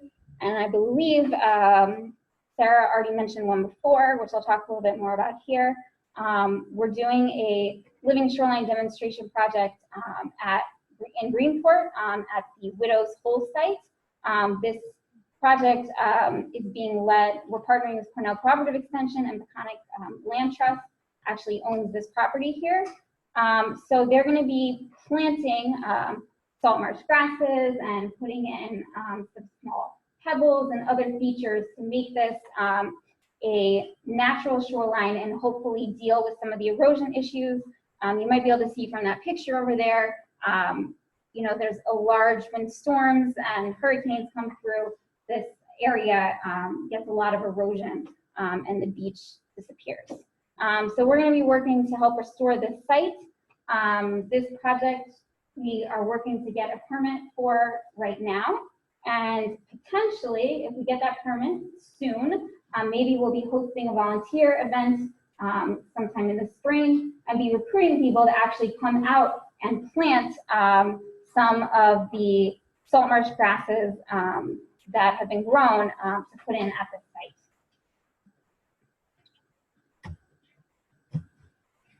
Okay, and then finally, I'm going to talk about some of our diatomous fish habitat restoration projects, as I mentioned earlier.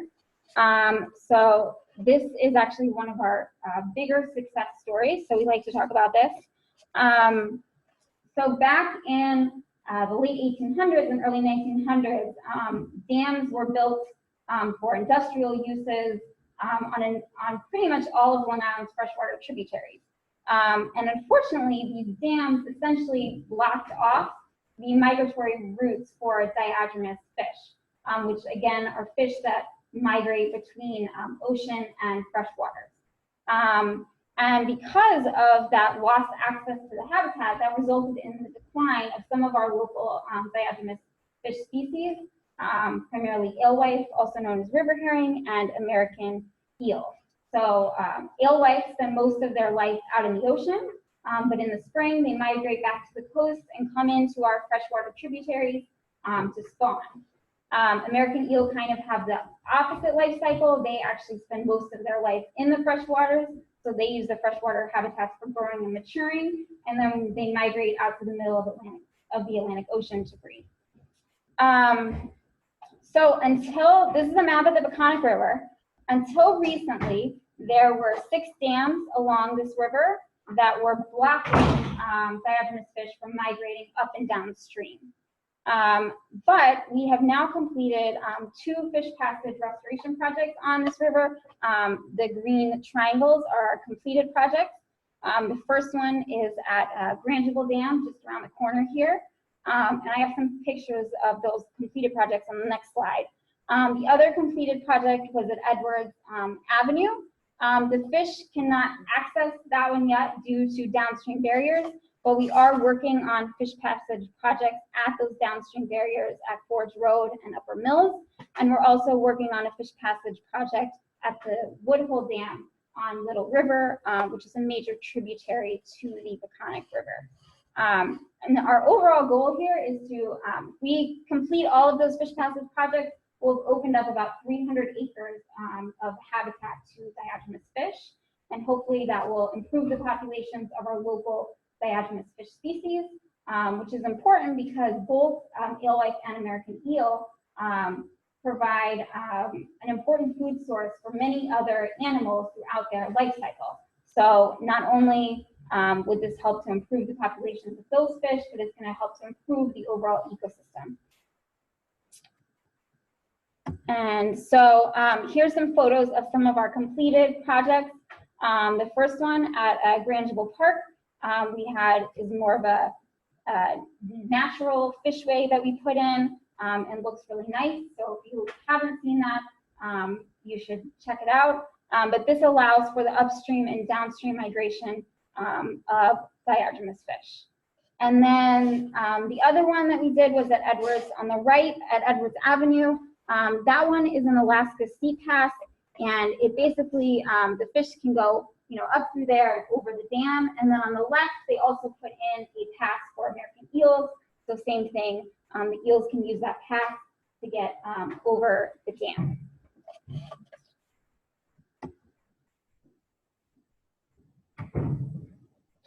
And in addition to, we've been working to restore access to this freshwater habitat for diatomeous fish. And since that first fish passage, which I should have said, so the one at Grangeville Park was completed in 2010, and the one at Edwards Avenue was more recent. It was completed in 2016. So since the one at Grangeville was completed in 2010, we have been monitoring the alewife population on the Peconic River to gauge, what is the success of this project, how many fish are using this fishway, and how many alewife are returning to the Peconic each year to spawn. And so I have a little video here. So this is a video of alewife that are actually below Woodhull Dam, so one of the next barriers after Grangeville. They get stuck there. And this is thanks to Byron, who's sitting over there. So our alewife monitoring efforts have largely been led by Byron Young, a retired DEC biologist. But we do every spring recruit citizens also to come help us monitor where alewife are. and I think that was mentioned before, so we have two upcoming volunteer alewife training sessions on March 1st at the South Fork Natural History Museum and Nature Center, and March 8th here at Cornell Cooperative Extension. So if you or you know of anyone else who might be interested in helping us with this effort, you know, please try to attend one of these trainings, or if you'd like to help but you can't attend one of these trainings, just let us know. But yeah, that's what alewife look like. So if people want to help you, what do they do? If you want to help monitor, if you can come to one of these training sessions, we will tell you the places that you can go to help monitor and show you what to, and tell you, you know, what you can look for when you're out there to tell alewife from other fish, etc. But if you're not able to come to our training session, I'm sure we can still help you get connected. So if you're not able to come, you can email me. So Can you send a reminder out? yes, we will, and we'll be sending emails out, right? And we'll be continuing to promote these trainings on our social media and website. So that's pretty much all I have for you today. I know it was kind of a quick overview. I don't want to go too long, but yes, I'm happy to take questions. Yeah, regarding field grants. Yeah. I've been in and on yesterday my entire life. We used to have a lot of field grants, especially in my area, which is unreal Spine Creek. I don't think water clarity was anything. The overall water clarity is not an active bloom. It's about twice what it was when I was a kid. The most significant change is water temperature. We lost several species because of that. Yeah. Is there any experimentation going on about bringing up more temperature resistant species from down south, species of eelgrass, and maybe planting those in some areas to see how they do? So good question. A couple things. The first thing I want to say is that we're actually funding a research project with Brad Peterson at Stony Brook University to look at the temperature and light interaction and to really try to define more what are the temperature requirements for eelgrass growth and what are the light requirements and how do those two interact. And then look at the sites around the estuary to say, okay, what sites meet those certain temperature and light requirements. And so hopefully that study is going to give us a better idea of what's really causing the eelgrass to decline and how temperature and light are interacting. To your second question, so in my office, my office is at the New York State Department of Environmental Conservation, east of Tucket. And one of my colleagues, Soren Dahl, is the seagrass coordinator for New York. And he is working to sort of develop some recommendations for all of Long Island about what we could do to help eelgrass and protect eelgrass or enhance the resource. And that is something that I know he has been interested in looking at, but I think there's probably there may be some public hesitation to taking eelgrass from another site and bringing it up here, and what are the potential unintended consequences of that. So I think some experiments would have to be done, probably maybe in a lab first, to see how that would work before we actually introduce that out into the estuary. But that is and that is something that has been raised before, and as I said, that Soren has been kind of looking at and investigating. Yeah, I think, can I just add to that? Yeah. I think, historically, we see it very nice. Transparent. Yeah. Virginia, here, it's not just pitch that, it's also pitch out there. So it's coming along with everything. But they have definitely warmed up to this idea. No pun intended. But basically, yeah, really interested in exploring this idea. Things gonna happen in the next couple of years, I think. It sounds like. But we also have perspective also. He doesn't have robustly on it, but I think there is a temperature threshold that hasn't been. Yeah. So I can't remember I exactly think what it's it was. like 20, 27, 25, 27, Yeah. somewhere in there, yeah. So there is a tolerance. But I would be careful putting everything up at college. Yeah. Yeah. So for this species, yeah, and it's probably like, the temperature is definitely. It's not too much higher. And in fact, what's interesting is that both are bay. which is way- Yeah. That's right. Oh, yeah, so you've got eelgrass that, Yes. It's One- still one area supported. was still great, the rest of it, yeah, it's like groundwater, it's cold. Like you purple year round, I think it's supplying.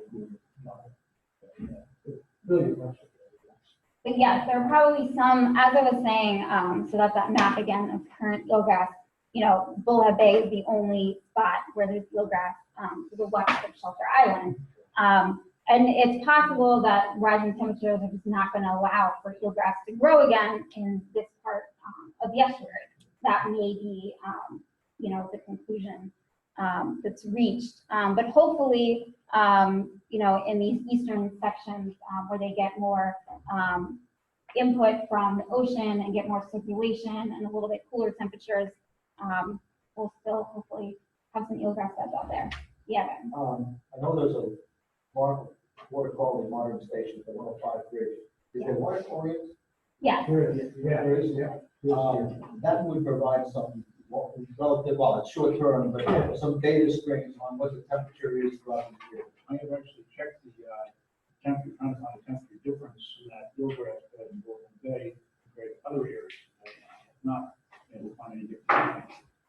So, yeah, so there's, Using CAC estuary program equipment. Yeah. so Cornell also, Well, so Steve and Chris, they also do monitor, as I think I was showing like that video before I had somewhere, where they go out and monitor eelgrass at all of the sites, or at most of the sites where we do have eelgrass, and they do record some of the environmental parameters at that site, like water clarity and temperature, and we have all of those reports on our website. So they're on our website, and you can look at each site, and we can follow up afterwards, and if you'd like, I can just send you, email you the report directly, but you can see, it tells you what the water temperature is at each site, and they measure how many days during the eelgrass growing season that the temperature was above that threshold level, so you can do a comparison between the sites. And there's one last thing, sorry. I think we also realize that there's also areas around that support eelgrass quiet levels in pretty warm shallow bays, like Great South Bay. Yeah. And Mauritius Bay is, I mean, it's amazing when we go to the west, it's doing well. So maybe we should look at those, or if you don't use the plant, use the seedlings, and think about moving. When I was a kid, we had all that nitrogen in it from all the duck ponds. And that's why water visibility, clarity of water is about twice what it was then. So I don't think that's really a factor. We had filtering so big. Yeah. It could be a small combination too, or interaction. But your temperature is significantly different. Yeah. All right, so we want to try to finish on time, and we have, sadly, the most of the report. Yeah. We have her email. You can tell we'll follow up with her. So anyone that has filled out the survey, we will take them here. If you haven't yet, there is some in the back. It's only a few questions. It doesn't take you very long. And again, please try and remember to hand out those envelopes to 2 other people that you work with, family, community members, whatever it is. More input we get back, the better. Anything else? Very good. All right. Thank you for coming.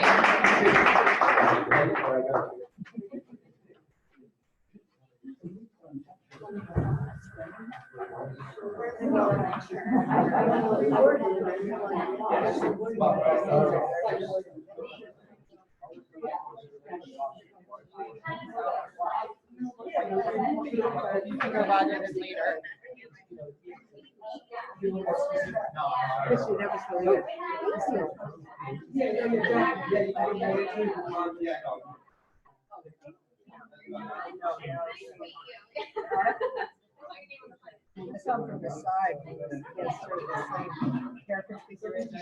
Yeah. I was like, wow, I'm really sitting next to him, I don't recognize him, here's fine. Thank you very much. Good luck. Thank you. I'll be with you now short. So, Yeah, exactly. yeah, I will visit you. I'm very impressed with all of that. Everybody was like, well, do this, and do this. No, I just want to just like, check out the website. Here's the- They already have, one of these websites, you know, it's, everybody wants to. And you hear these certifications, you don't remember that much of it anyway. Yeah. It's like, go back, yes, you can read those, it's like I can come in when I can.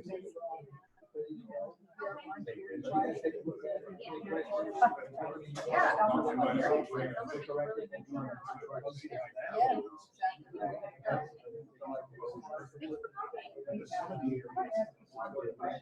Yeah, sure. And I want to do more with it. I think you need to. That's why I do this.